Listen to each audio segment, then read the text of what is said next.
Hey folks, yesterday I made a video talking about the shooting in Maine. When I made that video, we had very sparse information. There just wasn't much available yet. We knew that there had been a T-boning of his vehicle of some sort. We knew that he was in the road, bleeding, and they were doing something like some sort of chest compressions or something to his chest. This was what we saw in the videos. That was all we really know. We didn't know his name. We didn't know the circumstances. Every single hour after I posted that video, it got worse and worse and worse. All of the factual information that we were made privy to since I put out or made that video, really, because I put it out like 2 hours after I made it, um, it just got worse. It just got worse. And now there can be no denying that it was just straight fucking cold blooded murder. Now, I know that, when I post what I'm about to say here on TikTok, I know that almost because I post to TikTok first, I know that for the most part, it's going to go fine. My algorithm and the people that I reach are good people, and they understand the outrage, and they understand that this is unacceptable, and they will speak up, and they will try to do something. I understand that. I rely on my TikTok audience to be intellectual and kind and loving and caring about these kind of things. However, I'm going to post this on other platforms as well. And when I do, without fucking fail, there's going to be at least 5 to 7 pricks that show up on Facebook and start saying, "Well, he shouldn't have run. He shouldn't run. He aimed the car at somebody. He shouldn't have done that. He shouldn't have been brown in America. That's a mistake. You shouldn't have done that. You should have thought better about being brown in America, because that's not a good idea. That's not a good idea." They say it's not about racism. They say they're not bigots, and then they come out and they say the most racist, disgusting, fucking vile shit you can imagine. And they say, well, it's no, we can't possibly say that we're going to hold law enforcement accountable because, well, they are perfect in every way. They are the arbiters of all that are good, and we certainly won't speak out against them, even though they're actively killing American citizens and people that are legally supposed to be here, right? I can't. I'm going to say this next part, and then I'm going to give you a minute, because I really do think that it's very, very important. I know that all of you know it, but here on TikTok and on social media in general, we're supposed to make these videos 1 to 3 minutes long. That's the capacity of anybody to actually pay attention. So I'm going to say this, and then I'm going to give you a second. I want you to really think about it. His 3-year-old daughter, Johann Sebastian Guerrero's 3-year-old daughter, was in the car with him. His 3-year-old daughter was in the car with him, and they shot him. Some reports say they shot him in the face, and then he got out with a gaping wound in his face, and his last words, according to reports, were, "I tried to stop." And they shot him. And then they handcuffed his dying, bleeding body in the middle of the road. The guy that wasn't the target. Keep that in mind. He wasn't the target of the investigation. He was just there. And when they turned and looked at him with their masked faces and their guns drawn, he wanted to get the fuck out of the way. He wanted to get out of there because he had his 3-year-old daughter with him. And their response, according to the report by the Department of Homeland Security, according to their statement, was, well, we thought he was going to run and that might have been bad, so we decided to open fire on a vehicle with a 3-year-old in it. Makes complete sense, right? The protecting and serving part. I know they're not cops, but they're protected by cops. They're all part of the law enforcement apparatus in this country. All of them are to blame. You hear shit like that all the time. If as long as it's one, it's all. So we need to hold that fucking energy right here, and keep that in mind, because I promise you, it doesn't matter what the uniform looks like. It doesn't matter if they're wearing one or not. Cops do the same shit all the time. 3-year-old daughter was in the car.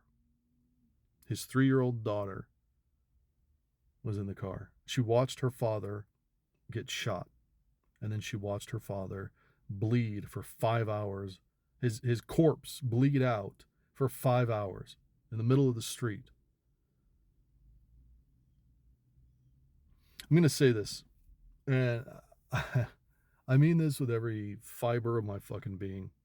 I am If for those that can't tell, I'm a man.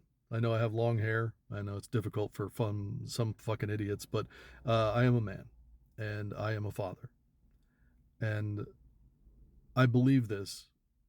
I believe this completely. There's a lot of things that men deal with in this world. A lot of things that go unnoticed. Um, our purpose, our imperative, the thing that we must do as men. I don't care if you're a big brawny dude, if you're a little scrawny dude. I don't really care about any of that. That's not the point. The point is that we have one job, and that is to protect children.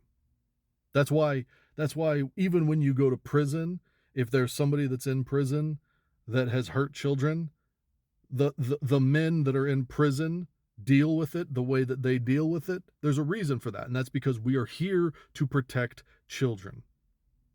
I There is a 3-year-old girl right now whose father was here legally, who was not the target of the investigation at all,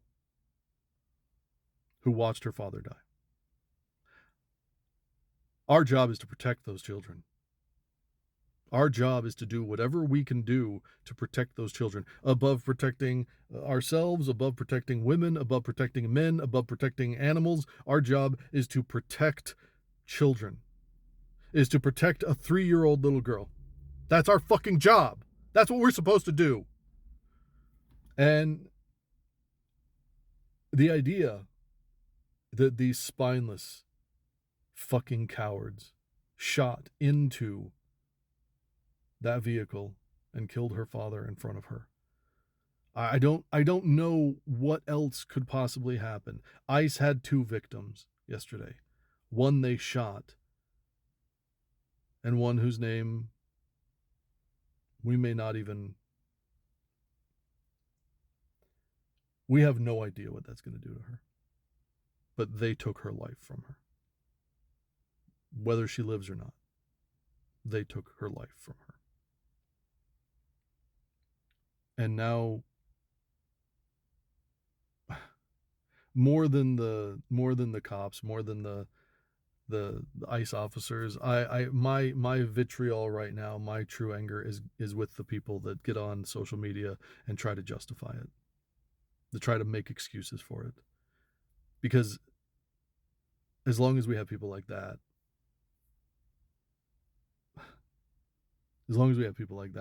movements like what should happen, right? Like his death and the pain of this 3-year-old little girl should be enough to spark literal revolution in this fucking country. Under almost any other circumstances throughout any other point in history, this would be cause for the city to be on fire right now. In almost any other country.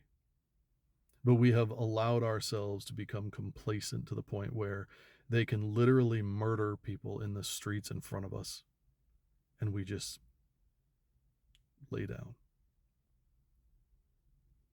We can't wait for the midterms for this. We can't. We have to stand up and we have to do something now. We have to do something. We have to. The idea that they are brazenly murdering people like this, and this, I mean, this is my boy Lorenzo in Texas, I think it was. Was it Texas? I don't remember where it was. I remember his name's Lorenzo, though, and that's what's important. I don't even know what else to say. Every hour it got worse and worse. And now as I sit here and I record this video, my biggest fear is that while the people of Maine took to the streets and are angry right now, my biggest fear is that that's all it'll ever be. Is that these people will have died, or I guess one man died, and his daughter will be destroyed, and it'll all be for nothing. And all of the momentum of this movement, of the anger that we should be feeling, the righteous anger that we should have to actually do something, will bleed out into the streets the same way that Johan Guerrero did, and equal nothing. And that alone fills me with so much hatred and anger that I don't know what to do anymore. Take care of yourself and take care of others. I'll talk to you soon.